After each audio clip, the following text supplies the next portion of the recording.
Hey everyone, how's it going? Cloud here, and welcome to my guide on the Giant Dwarf quest. Now, for this quest you're going to need the following requirements. So, you must have level 12 crafting, level 16 firemaking, level 33 magic, and level 14 thieving, and you must also be on the Normal Spellbook.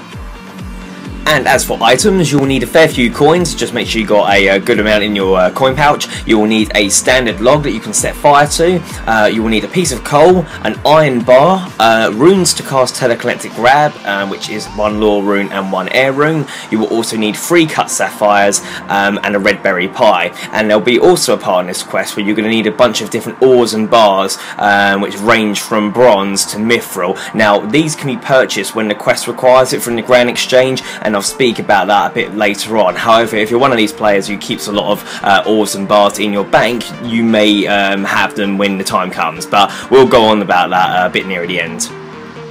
But that is it for the requirements and items. Now onto the quest starting point. So we're currently at the Firemaking province Lodestone, which can be accessed via the Lodestone network. Now if you don't have this one unlocked and wish to know how to, I have a guide in the description below on unlocking the full Lodestone network, and I definitely recommend having complete access because it speeds up completing quests by quite a great amount. But from here we're going to head to the quest starting point.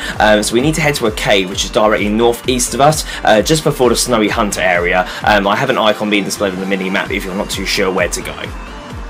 Once you arrive at the cave entrance, go through, and then as soon as you're in this cave there should be another entrance directly east of you, so go through that cave as well, and you should see 2 dwarfs near a river, and you want to speak to the dwarf boatman and ask him to take you to Keldgrim. Once you get on a boat, a cutscene will take place of you arriving in Keldgrim and the giant dwarf statue becoming destroyed.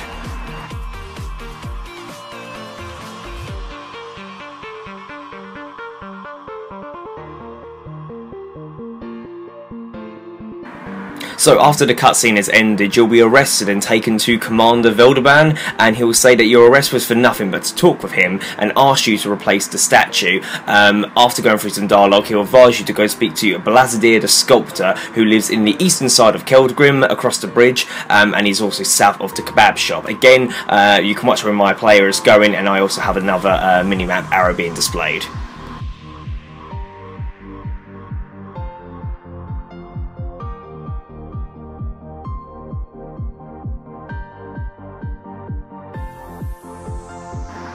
Once you arrive, talk to him, and he will say in order to make the statue you need to get him some clothes, an axe and boots fit for a king.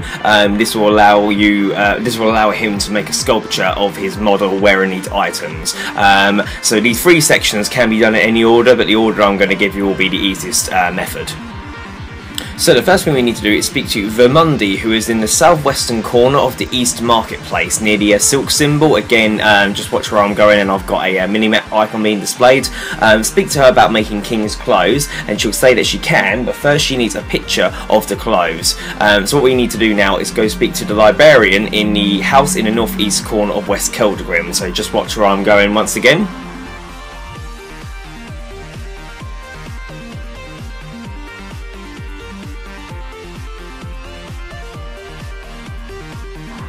Once you arrive, speak to the librarian and he will tell you to search the library for a book about dwarven clothes. You want to climb the bookcase in the northeast corner with a ladder in front of it to find the book on costumes. Now if you weigh 30 kilograms or more you will be unable to climb it, so easiest thing to do is literally if you just drop several pieces of your armour on the floor, as soon as you climb up and get the book you can equip your items straight after.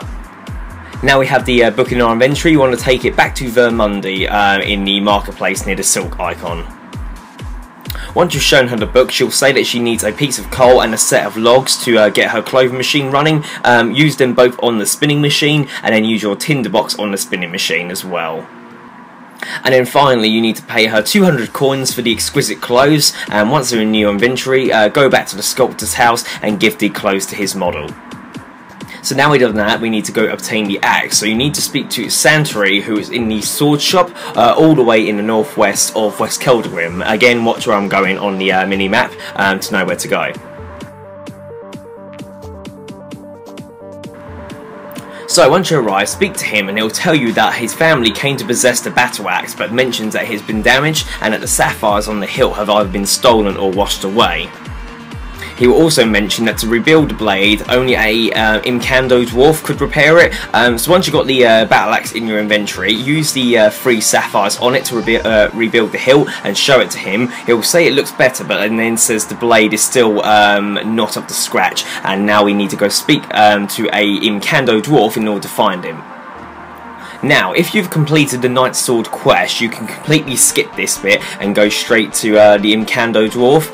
However, if you haven't, this is what you need to do, and you must make sure you do it in this order. So you need to go speak to the librarian in Keldgrim, known later as Hughie, which is just east of the current shop you're in. Go there and query about where to find an Imcando Dwarf.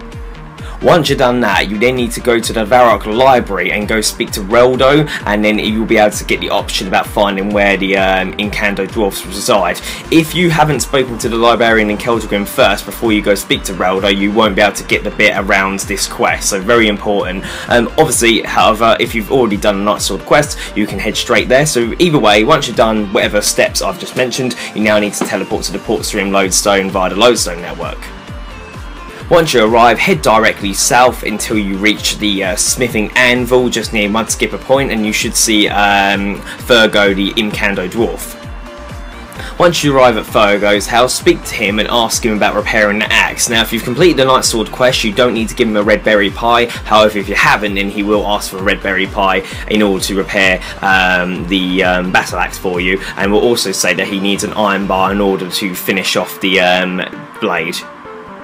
When Fergo is finished with the axe, you have the option to return immediately to Keldgrim or continue exploring near Mudskipper's Point. If you choose to remain here, you will have to find your own way back, so I definitely recommend accepting the offer to be taken straight back to Keldgrim.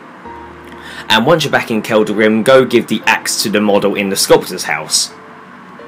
So now we need to obtain the boots, so go to the southwest anvil on the west side of Keldgrim, and once you're there, speak to Sarrow about the boots.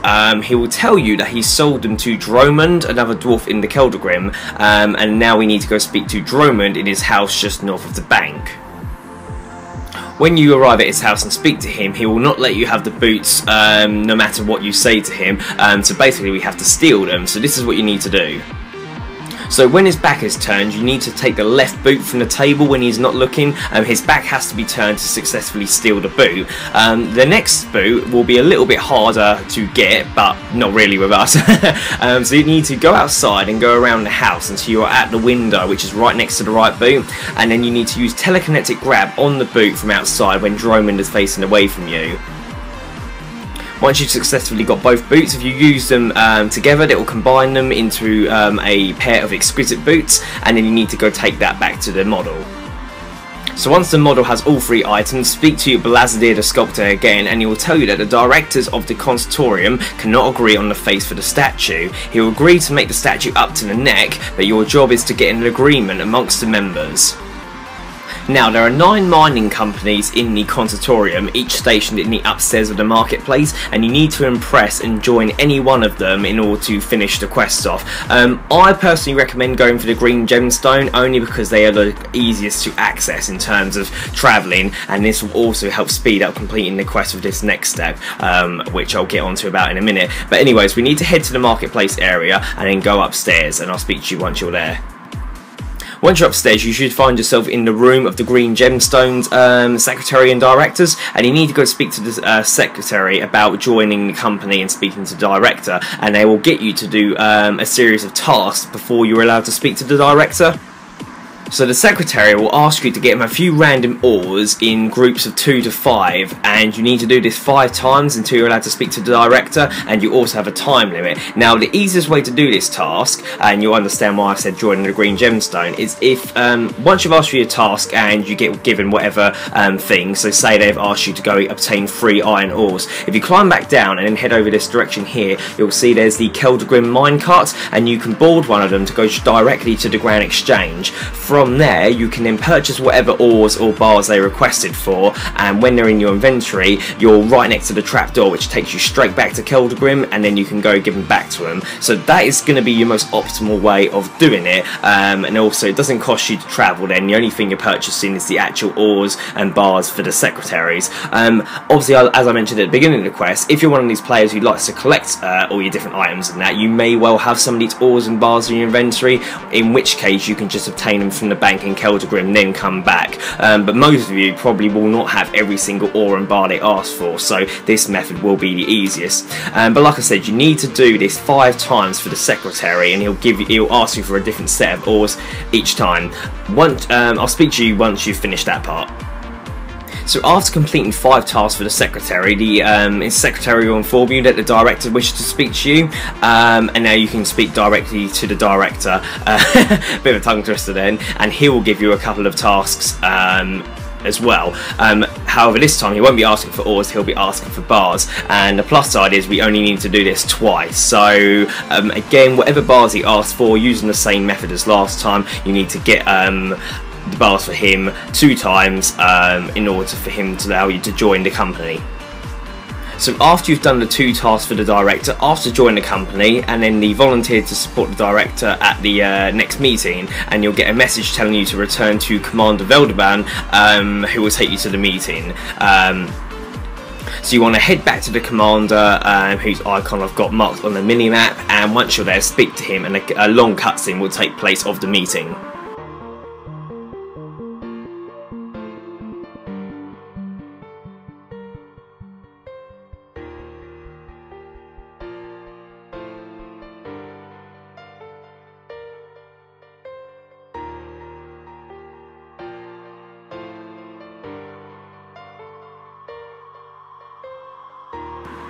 So after the long cutscene has ended, they would have rebuilt the statue with the face of the company you went for, and it will come up with, "Congratulations, you have rebuilt the giant dwarf and completed the giant dwarf quest. You are awarded 2 quest points, 2,500 crafting, mining and smithing experience, and 1,500 firemaking, magic and thieving experience, 2 treasure hunter keys, 2 hearts of ice, the ability to work for the company the player has chosen by completing tasks similar to the ones in the quest to make money, the ability to use the minecarts, and completing this quest also unlocks members gravestones which last longer, who you can purchase from the sculptor who we've been speaking to throughout the quest. So yeah, overall, not really a difficult quest, more of a time-consuming one, especially the part of obviously having to obtain the different ores and bars. However, using the Grand Exchange minecart method will be the quickest way, and also by going to the Green Gemstone company, you won't have so far as travel back each time, as they're literally just the first room when you climb up the ladder. So that bit, you shouldn't run into any difficulty at all anyway. And the rewards overall are pretty good. The best one is obviously being able to unlock better gravestones. They cost a little bit of money, but actually if it means that several couple of minutes you've got to return to your grave, it could be the difference between you saving all your equipment and you losing it. So I definitely would recommend getting a higher rated gravestone when you have the opportunity to do so. But yeah, I don't think you'll run into any problems following this guide. However, if you do get stuck at all, leave a comment in the comment section below and I will help you out as best I can. If not, thank you for watching. Please make sure you like, favourite, comment, subscribe, and don't forget to share with your friends. Cheers guys, bye bye.